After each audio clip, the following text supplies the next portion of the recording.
वो भाग रहा है, ही इज रनिंग, एक चीज हो रही है, वो बर्गर खा रही है, एक process is happening, she is eating a burger, something is right now happening, एक चीज हो रही है, मतलब आप उसको देख रहे हैं, उसको विटनेस कर रहे हैं।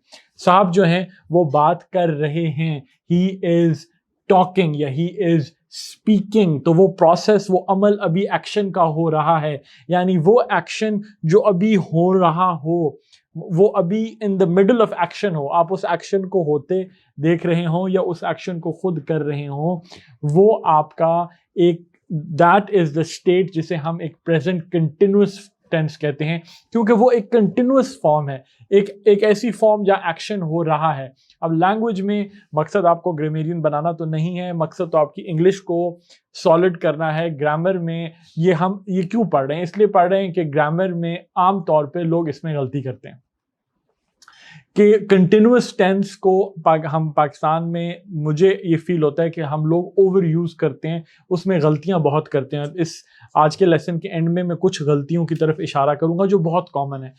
तो कंटिन्यूअस टेंस वो है, या कंटिन्यूअस एक्शन वो है जो अभी हो रहा है।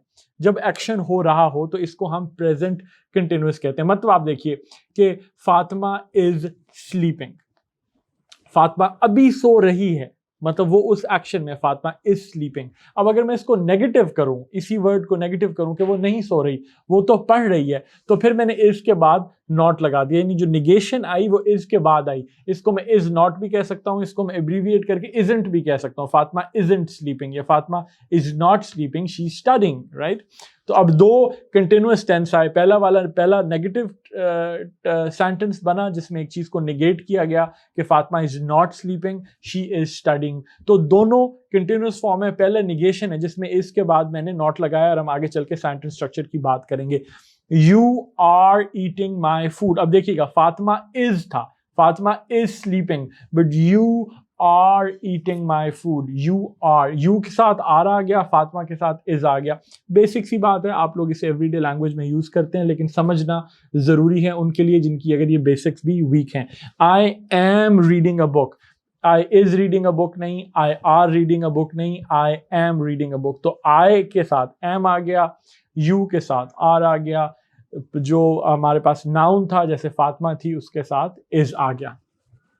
तो हमने बेसिकली ये देखा कि स्ट्रक्चर ये बन रहा है कि या एम इज या आर आ रहा है, डिपेंडिंग ऑन के प्रोनाउन क्या था, या प्रॉपर नाउन था, सिंगुलर था, प्लूरल था, उस पर डिपेंड करते हुए बेसिकली कंटिन्यूअस टेंस का बेसिक स्ट्रक्चर ये है कि एम इज या आर आ रहा है और उसके साथ वर्ब के साथ आईएनजी लग रहा है। ये तो बेसिक स्टेप नंबर 1 है। आई एम स्लीपिंग, एम आया, स्लीप बेसिक वर्ब था, बेस फॉर्म थी, उसके साथ इंग लग गया, स्लीपिंग हो गया। यू आर ईटिंग, जो हमने भी एग्जांपल दी, आर लगा और उसके साथ ईटिंग लग गया। तो प्रोनाउंस के साथ किसके साथ इज लगना है, किसके साथ आर लगना है, किसके साथ एम लगना है, वो आपके सामने, ये बड़ा सिंपल है। आई के साथ हमेशा एम लगेगा, आई के साथ इज नहीं लगता, आई के साथ आर नहीं लगता। यू के साथ आर लगता है, यू सिंगुलर हो कि प्लूरल हो, आप एक शख्स खड़े हैं तो भी मैं यू कहूंगा, आप 5 लोग या दो से ज्यादा लोग खड़े हैं तो भी मैं यू कहूंगा, यू के साथ आर लगेगा रिगार्डलेस ऑफ कि यू सिंगुलर है कि प्लूरल नहीं है, प्लूरल है। यू इज कभी नहीं लगेगा, यू इज स्लीपिंग नहीं होगा, यू आर स्लीपिंग होगा। ही शी इट के साथ हमेशा इज लगेगा, सॉलिड बात है, इज लगेगा। जैसे आपने प्रेजेंट टेंस में देखा था, जो सिंपल प्रेजेंट टेंस था, पिछली वीडियो में आपने देखा था कि वर्ब की जो फॉर्म होती है ही शी इट के साथ, वो भी सिंपल प्रेजेंट टेंस में उसके एंड में एस लग जाता है या ईएस लग जाता है, वो हमने रूल्स डिस्कस किए थे। नाउन सिंगुलर होगा तो इज लगेगा, फातिमा इज स्लीपिंग, ठीक है, तो सिंगुलर है तो उसके साथ इज लग गया है। अब चिल्ड्रन बहुत से हैं तो children are playing, children is playing नहीं, तो प्लूरल है जहां नाउन तो उसके साथ आर लगेगा, सिंगुलर है तो इज लगेगा, दे के साथ आर लगेगा, वी के साथ आर लगेगा। That's really it, that is the entirety of all that you need to do. बड़ा सिंपल है, जिस तरह आप रीडिंग हमारे साथ करते जाओगे ये चीजें तो आपके लिए मतलब ऐसी हो जाएंगी कि जिसको आपको डिस्कस करने की जरूरत ही नहीं है, बैकग्राउंड आपका इंफॉर्मेशन बन जाएगा। अब यहाँ एक और इंटरेस्टिंग चीज देखते हैं कि जब हम वर्ब के साथ आईएनजी ing लगाते हैं तो बहुत से मेजॉरिटी वर्ब्स तो आपको ऐसे मिलते हैं मोस्टली जिनके खाली एंड में ing लगाने से बात बन जाती है, लेकिन कुछ एक्सेप्शंस हैं जो आपको रीडिंग के साथ दोबारा मेरे लिए बहुत सी चीज़ों का हल रीडिंग है, because that is a core skill language की। रीडिंग के साथ एक्सपोजर के साथ आपको ये वर्ब्स जो हैं आपको इतना देखते हैं, जितना उसको देखते हैं उतना आप यूज्ड टू हो जाते हैं। ईट के साथ तो ईटिंग लग गया, इस तरह बहुत से वर्ब्स हैं जिनके साथ खाली आईएनजी लगेगा। Walk walking, talk talking, speak speaking, खाली एंड में आईएनजी लग गया। कुछ वर्ब्स ऐसे हैं जैसे प्रिपेयर है, अब आपने प्रिपेयर देखा, अब वर्ड प्रिपेयर जो है ये ई से एंड हो रहा है, आखिरी वाला ई उसका अंडरलाइन हुआ है प्रिपेयर। अब जब इसको मैंने प्रिपेयरिंग किया तो ई को उड़ा दिया। जब इसको मैंने प्रिपेयरिंग बनाया, कंटिन्यूस प्रेजेंट कंटिन्यूस में डाला, ये जिसे प्रेजेंट पार्टिसिपल भी कहते हैं, प्रेजेंट पार्टिसिपल फॉर्म में डाला, प्रेजेंट कंटिन्यूस फॉर्म में डाला, तो मैंने ई उड़ा दिया और आईएनजी लगा दिया। ठीक है, अब आप देखें यूनाइट है, इसी तरह यूनाइट देखें, यूनाइट इकट्ठा करना, उसमें जब मैंने यूनाइटिंग किया तो आखिरी ई उड़ा दिया, आईएनजी कर दिया। अब देखिए लाए है, झूठ बोलना, I am lying, you are lying to me, मैं कहता हूँ आप मेरे से झूठ बोल रहे हैं। तो जब मैंने लाए को लाइंग किया तो L Y I N G हो गया। मैंने आई और ई जो अंडरलाइन हुए हैं, मैंने दोनों को उड़ा दिया और उसकी जगह आई ई की जगह वाई डाल के आई एन जी ऐड कर दिया। तो ये क्या माजरा है?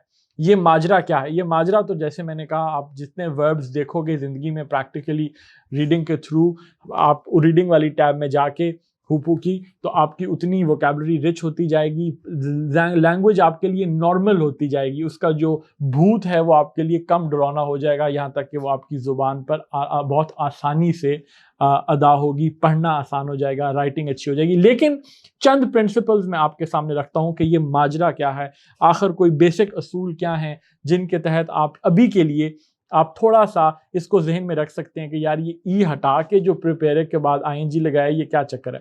तो असूल एक है कि for verbs that end with E remove the E and add I N G, जैसे प्रिपेयर और प्रिपेयरिंग था। जो वर्ब्स ई से एंड हो रहे हैं उनके एंड में आप ई आई एन जी, ई के बाद आईएनजी नहीं लगाएंगे, ई को हटाएंगे और एंड में आईएनजी लगा देंगे। जैसे कि राइड, राइडिंग, राइड आप सवारी कर रहे थे, घोड़े को आप राइड कर रहे थे, RIDE, लेकिन जब आपने राइडिंग किया, I am riding a horse, तो आपने RIDING कर दिया, RIDEING नहीं किया, ई को हटा दिया और ING कर दिया। ये एक असूल हो गया। दूसरा असूल देख लेते हैं कि verbs that end in IE, जैसे लाए है, change the IE to Y and add ING, जैसे मैंने झूठ बोलने के साथ किया, LIE को मैंने कन्वर्ट किया, उसमें IE को निकाला, Y डाला, ING डाला, बस। ये दो आपके बेसिक रूल्स हैं जो आपके लिए काफ़ी हैं, और बाकी most of the verbs will just take an ING। कुछ वर्ब्स हैं जिनके एंड में आखिरी जो उनका कॉन्सोनेंट है वो डबल हो जाता है, जैसे रन, रनिंग हो जाता है। तो वो जो रनिंग होता है वो RUNNING होता है, RUN सिंगल है, RUNNING रनिंग हो जाता है। तो वो कुछ हैं, लेकिन वो इतना बड़ा मसला नहीं है कि उसके ऊपर ज़्यादा टाइम लगाया जाए, वो आपको प्रैक्टिस से पता चल जाएगा। But that's really it, that's how a verb comes into converts into its continuous form. ये सिंपल, दैट्स रियली इट। तो उस पर आपको ज़्यादा परेशान होने की ज़रूरत नहीं है। अब हम इस बात पे आते हैं कि सवाल, प्रेजेंट कंटिन्यूस फॉर्म में सवाल पूछना है आपने। जैसे हमने प्रेजेंट सिंपल फॉर्म में सवाल को देखा था कि अच्छा प्रेजेंट सिंपल में, सिंपल प्रेजेंट में सवाल कैसे पूछा जाए, तो इसमें सवाल कैसे पूछा जाए। तो मैं सवाल पूछता हूँ, is Zainab talking on the phone. अब मैं यहाँ गलतियाँ बताऊँगा कि लोग गलतियाँ क्या करते हैं, क्या सुनने को मिलती हैं इसके एंड में, तो इसको प्लीज़ बड़े अटेंशन से सुनिएगा। Is Zainab talking on the phone, अब स्ट्रक्चर देखिए क्या है जो रेड में हुआ है, is Zainab talking on the phone, तो फिर बात की तफसील है ना, डिटेल है।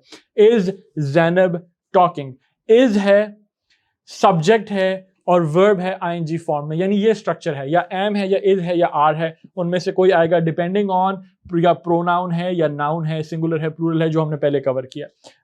तो एम, इज या आर आएगा, प्लस सब्जेक्ट आएगा, प्लस वर्ब आएगा ING फॉर्म में। ये आपके सवाल का बेसिक स्ट्रक्चर है। अभी मैं गलतियां बताने लगा हूं। दूसरा सवाल का तरीका एक तो ये था, अब वाई इज, अब आगे मैंने उसको सवाल को और तफसील कर दिया, उसको और डिटेल कर दिया। I've made the question more detailed and I've added a question word in the beginning of the question, right? That question word could be why, it could be how, it could be when, it could be what. It is a question word. So इसमें जो example में जो question word that we're using is why. So suppose we say why is Zainab talking on the phone? Why is she talking on the phone? तो is Zainab talking on the phone तो एक सवाल था, but why is she talking on the phone? अब मैंने सवाल के and आज शुरू में why लगा दिया है, why is she actually talking on the phone? तो इसमें आप देखें क्या सेंटेंस स्ट्रक्चर है। there is a question word which is why, which could be how, which could be what, which could be when, जो कि शुरू वाला question, which could be where, जो क्वेश्चन वर्ड है, प्लस is, are या am है, plus subject है, plus आपका टॉकिंग है यानी वर्ब आईएनजी फॉर्म में। यानी ये बेसिक आपका सेंटेंस स्ट्रक्चर बन रहा है एक सवाल का। क्वेश्चन वर्ड जैसे मैंने कहा why, where, what, when, how, who is talking on the phone, जैसे मैंने कहा कि तो यहाँ तो एक और फॉर्म में चला जाएगा क्योंकि यहाँ एक सवाल पैदा हो जाता है तो यहाँ सब्जेक्ट नहीं आ रहा। प्लस am is are, तो why is Zainab यहाँ पे क्योंकि Zainab है तो is आ रहा है। why are children playing in the field, तो यहाँ are आ जाएगा। why am I going to school, तो यहाँ am आ जाएगा। तो am is are depending on again pronoun कौन सा है या नाउन है, सिंगुलर है प्लूरल है, प्लस सब्जेक्ट प्लस वर्ब अपनी आईएनजी की फॉर्म के साथ। That's really it. लेकिन गलतियां क्या करते हैं, अब आप गलतियां देखें। बहुत दफा very very very common mistake, लोग इस तरीके से बात करेंगे वेयर यू आर गोइंग, और ये बहुत सुनने को मिलता है वेयर यू आर गोइंग। अब आप पीछे सेंटेंस स्ट्रक्चर, अभी जो स्ट्रक्चर वाला मैंने पीछे वाला पॉइंट कवर किया उसमें देखिएगा, वेयर यू आर गोइंग गलत है। वेयर के बाद आपको एम इज या आर लगाना है। वेयर आर यू गोइंग सवाल होता है, लफ्ज होता है। लेकिन बहुत दफा आप लोगों को सुनेंगे कहते हुए where you are going, where you are going नहीं, वेयर आर यू गोइंग। तो जो इससे पहले मैंने आपके लिए सेंटेंस स्ट्रक्चर क्लियरली खूबसूरत तरीके से एक्सप्लेन किया है, उससे आप ये गलती कभी नहीं करेंगे क्योंकि क्वेश्चन वर्ड है वेयर, इज आर या एम है, सब्जेक्ट है वर्ब प्लस आईएनजी है। So where are you going rather than where you are going. तो ये कॉमन मिस्टेक है, ये बोलने में लिखने में लोग करते हैं। फिर do they speaking to you, इतनी कॉमन नहीं है, लोग गलती इतनी ज़्यादा ये नहीं करते, लेकिन फिर भी सुनने को मिल जाती है। Do they talking to you, do they talking to you नहीं होगा, do they speaking to you नहीं होगा, are they speaking to you. जो मैंने पिछला क्वेश्चन, पहला क्वेश्चन फॉर्म बताई थी, basic question form, is are या एम, सब्जेक्ट और verb plus I N G. So not do they speaking to you, are they speaking to you, क्योंकि एम इज या आर आएगा, सब्जेक्ट आएगा और वर्ब आएगा। तो ये चंद वो दो बेसिक सी मिस्टेक्स हैं, कॉमन मिस्टेक्स, तो मैंने कहा इसको भी मैं पॉइंट आउट करता चलूं जो लोग अपनी बातचीत में, अपने लिखने में करते हैं। हमारी मुलाकात होगी नेक्स्ट ग्रामर की वीडियो में, और रीडिंग की वीडियोस मुझे उम्मीद है कि आप करते जा रहे हैं, और हमारे जो लाइव सेशंस हो रहे हैं उनमें भी आप अगर कोशिश करें तो आ जाया करें। एक मोटिवेशन मिलती है। You are part of an active community of English learners.